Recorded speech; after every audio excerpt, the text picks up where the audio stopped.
From Assad. Hi, Andrew. I was listening to your podcast yesterday, and I have a question regarding your opinion on Islam.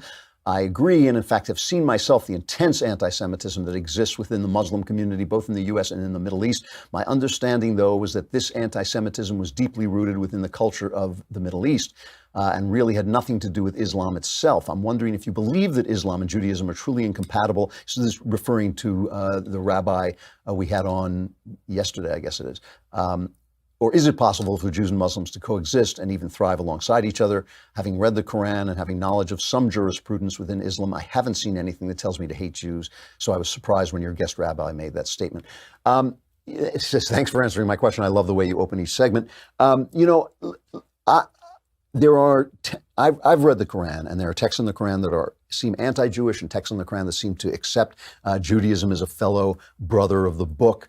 And so my belief with sacred texts is sacred texts, you can believe in a sacred text, but still believe that it has to be translated by the human heart.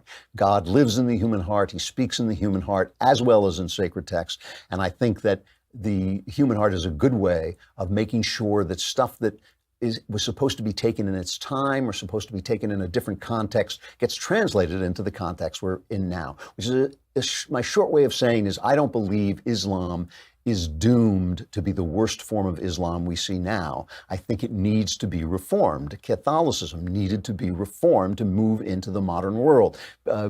Some forms of Protestantism needed to be reformed to move into the modern world. St. Augustine, I think it was, said there's the book of Scripture and there's the book of nature. And when the book of nature contradicts the book of Scripture, we need to read the book of nature carefully and see what it's saying. And I think that it's clear that we need to not kill each other over God, that God does not want us to do that. And those Muslims who find that out are going to transform Islam. And that's why, by the way, I don't think we should be reticent to criticize other people's religions. Sometimes it's when you're called out that you think like, I really don't have a good argument against this. I'm going to have to make a change. That's why I don't think we should be cowed and called Islamophobic when we point out the things that are going wrong in the House of Islam. The House of Islam is in crisis. The House of Islam is consumed with violence and consumed with hatred and certainly consumed with a hatred of the Jews. That needs to be cleaned out. Do I think it's impossible? No, I don't think it's impossible. I think it could very, very much happen.